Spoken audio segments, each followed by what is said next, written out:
د نن کیسه په یو ځنګل کې پیلېږي چیرته چې یوه مور له خپل ړانده زوی سره په یو کوچني کور کې ژوند کوي. د هغې نوم نادیه ده او د زوی نوم یې سلیمان دی. د سلیمان پلار ښکاري و، خو اوس د سلیمان سره صرف د هغه یو غږ په ریکارډ کې پاته دی. ملګرو، له دې تر مخه چې کیسه شروع کړو، ستاسو څخه هیله کېږي چې زموږ یوټیوب چینل کې راسره ملګري شئ او یوټیوب چینل سبسکرایب کړئ چې نورې هم ښایسته ویډیوګانې ستاسو لپاره چمتو کړو. نو راځو خپلې کیسې ته. په دې ریکارډ کې هغه سلیمان ته ویلي وه چې زه دې ځنګل ته د مجبوري له امله راغلی یم. ستا مور به ژر ښه سي. خو حقیقت دا و چې د نادیه حالت ورځ تر بلې خرابېده. یو ورځ نادیه سلیمان ته وویل چې د هغه جالونو حال وګوره، د حیواناتو د نیولو لپاره یې ایښي دي. سلیمان له کوره ووتی. یو رسۍ یې خپل پر ملا وتړله چې سر یې د کور له دروازې سره تړل شوی و. دا ځکه چې سلیمان په ځنګل کې ورک نشي او مور یې هر وخت باید ژر پیدا کړي. څو ورځې وروسته د سلیمان د پلار د زوکړې ورځ راغله. نو نادیه ورته وویل چې ماهیان ونیسه. کله چې سلیمان د سیند غاړې ته ورسېدی، هغه ته احساس وشو چې ټول مرغان او حیوانات ناڅاپه ورک دي. هغه په خاموشي سره د سیند پر غاړه کښېناست، خو بیا هم عجیبه احساس یې درلود. نادیه ترې وغوښتل چې د ماهیانو د نیولو لپاره حشرات پیدا کړي. سلیمان لږ وړاندې لاړی. حشرات یې پیدا کول، خو داسې د اوسپنې د زنځیر سره ولګېدی. لا نه و ایستلی چې نادیه ور ورسېده او په بیړه یې بیرته کور ته بوتلی او ورته ویې ویل ته اوس کور ته لاړ شه. نادیه بیرته کور ته راوګرځېدله او خپلې وزې یې ساتلې. هغه وزه چې تل یې شیدې ورکولې، خو له سلیمان څخه یې پټ ساتلی و. د هغې روغتیا ډېره خرابه ده. ماښام یې کیک جوړ کړ او سلیمان په ډېره خوښۍ سره هغه کیک وخوړی. په شپه کې نادیه سلیمان ته د ځنګله کیسه وکړه او ترې ژمنه یې وکړه چې هیڅکله به د ځنګل لرې سیمې ته نه ځي. داسې ښکاره کېده لکه هغه چې څه پټوي. هغې دا ژمنه ترې واخیسته او بیا یو خواته ولاړه او هیڅکله بیا نه ده راګرځېدلې. نادیه یوازې یو غږیز پیغام پرې ایښی و چې د سلیمان څخه د تل لپاره خدای پاماني کړې وه او 3 خبرې یې ورته کړې وې. اول، که دې ښکار په ځنګل کې وکړ، باید یو څه ځان ته واخلې او یو څه د ځنګل برخه بیرته ځنګل ته ورکړې. دوهم، هر کله چې یوازې سې هماغه سندره وایه چې له مور سره به دې ویل. دوهم، کله چې له کوره وځې هیڅکله رسۍ له خپل ملا څخه مه ایسته کوه. کلونه تېر شول او سلیمان 19 کلن شو. اوس هغه په خپلو ټولو کارونو کې ماهر شوی و. هغه که ښکار و، که د ماهیانو نیول و، که د لرګیو بلول او که د حیواناتو لپاره دامونه ایښول. هر کله چې خفه و، د خپلو مور او پلار پاتې شوي ریکارډونه به یې اورېدل. یو ورځ د کور مخې ته ناست و چې ناڅاپه یې له لرې غږ واورېد. کاسه یې کښېښوده او ځنګل ته روان شو، خو هېڅ یې پیدا نه کړل. یوازې دا احساس یې کاوه چې څوک ورسره نږدې شته. په شپه کې یې د خپلې مور ریکارډونه بیا واورېده، خو خوب ورته نه راتلو. د باندې راووتی، د خپلې وزې د ژړا غږ یې واورېدی. سمدستي یې هغه لوري ته ورمنډه کړه، خو رسۍ یې ختمه شوه. ناڅاپه ورته داسې ښکاره شوه دی لا هملته ناست و چې وزه یې د ځنګل په طرف ته په تیزۍ سره یو چا کش کړه. کله چې سلیمان پام شو، لاسونه یې په وینو رنګین وو. بیرته کور ته لاړ او لاسونه یې ومینځل. په ورځ یې د ځنګل نه د ټوپک غږ واورېد. په منډه ورغلی. لږ وروسته یې مخې ته یوه مړه هوسۍ پرته وه. بیا په ځنګل کې یو ښکاري را پیدا شو. هغه ورته وویل چې دا هوسۍ زما ښکار دی. سلیمان دومره وډار شو چې په خپلې چړې سره یې په هوا کې وارونه کول پیل کړل. ښکاري چې د خپل ټوپک په بیخ سره سلیمان پر سر وواهه او بېهوشه یې کړ. لږ وروسته چې سلیمان په هوش کې راغلی، نو د خپل کور مخې ته پروت و. ښکاري چې د هغه مخې ته ناست و او له ده څخه یې د حملې کولو بخښنه وغوښته. ښکاري بیا د چړې پر سر د لوکاس نوم ولیدی. نو فکر یې وکړ چې د هلک نوم لوکاس دی. سلیمان ورته وویل چې دا چاړه زما د پلار ده. په هر حال ښکاري چې یو ځل یې بیا بخښنه وغوښته او ورته ویې ویل چې د ده مقصد دا نه و چې سلیمان وویروي. کله چې د سلیمان په شا باندې رسۍ ولیده، هغه یې بیرته کور ته راوستی. بیا ښکاري ورته وویل چې زما نوم هانک دی. هانک له سلیمان وپوښتل چې دی ولې یوازې دلته ژوند کوي او د هغه مور پلار چیرته دي. سلیمان ځواب ورنه کړ. اوس شپه کېدونکې وه، نو هانک ترې د شپې پاتې کېدو اجازه وغوښته او ورته ویې ویل چې په بدل کې ورته د ښکار سوي هوسۍ غوښه ورکوي. سلیمان چې دا واورېده سمدلاسه خوشحاله شو. کله چې هانک کور ته ننوتی او شاوخوا یې وکتل، نو پوه شو چې سلیمان یوازې تر هغه ځایونو پورې تګ کولی شي څومره چې د هغه رسۍ ده او د ځنګل څخه د باندې نړۍ یې هېڅ نه ده لیدلې. بیا هغه د هلک خونې ته ولاړ او ویې لیدل سلیمان په کټ کې پټ ناست دی او د خپلې مور وروستي ریکارډونه اوري. هانک ته هم ولیدل چې د هغه مور پخپله د سلیمان لپاره کتابونه لیکلي دي. دا ټول چې یې ولیدل، هانک ډېر خواشینی شو.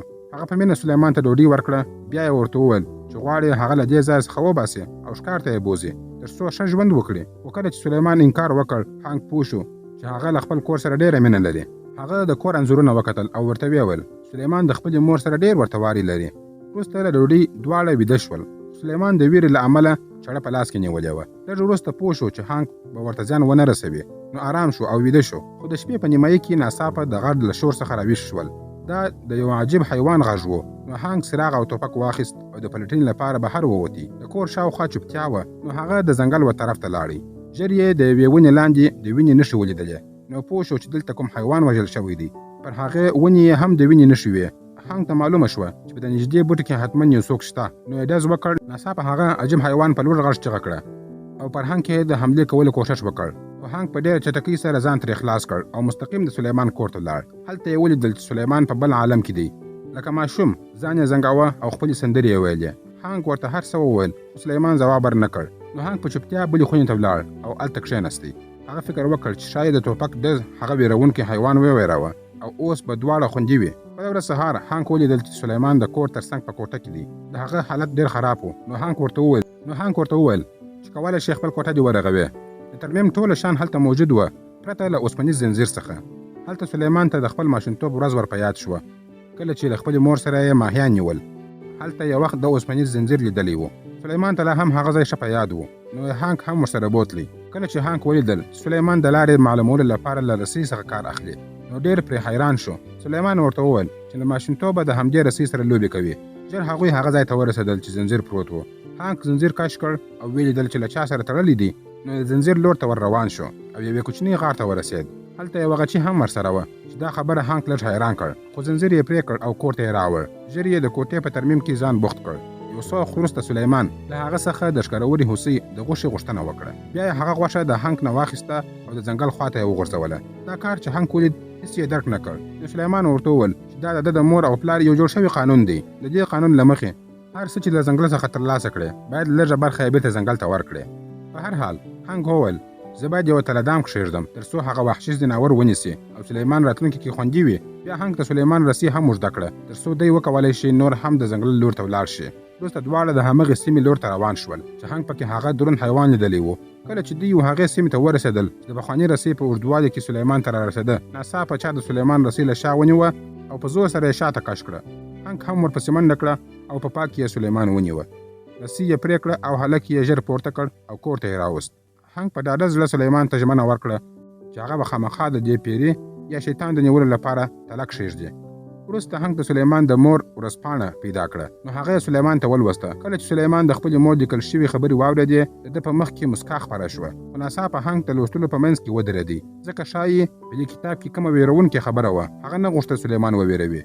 نو ورته ویې ویل چې ډېر ناوخته شو او باید ویده شي. سلیمان د تل په څېر د خپلې مور د ثبت شوې غږیږي خبرې اورېدلو سره ویده شو. کله چې هغه ویده شو هانګ له کوره بهر لاړ او همغې سیمې ته ورسېد چې هغه زنځیر یې موندلی و. هلته یې ولیدل چې د غار مخې ته د ډېرو حیواناتو د هډوکو یوه غونډۍ پرته ده.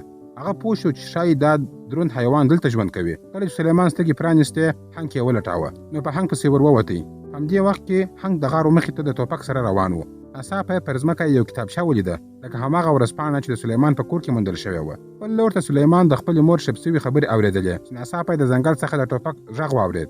سمدلاسه یې رسۍ وتړله د هانګ لټون ته ولاړ. خو د هغه پښې د هانګ له بستۍ سره ولګېده. په دې وخت کې د هغه رسۍ هم خلاصه شوه. د خپل ژوند په لومړي ځل یې رسۍ خلاصه کړه او یوازې د هانګ لټون ته ولاړ.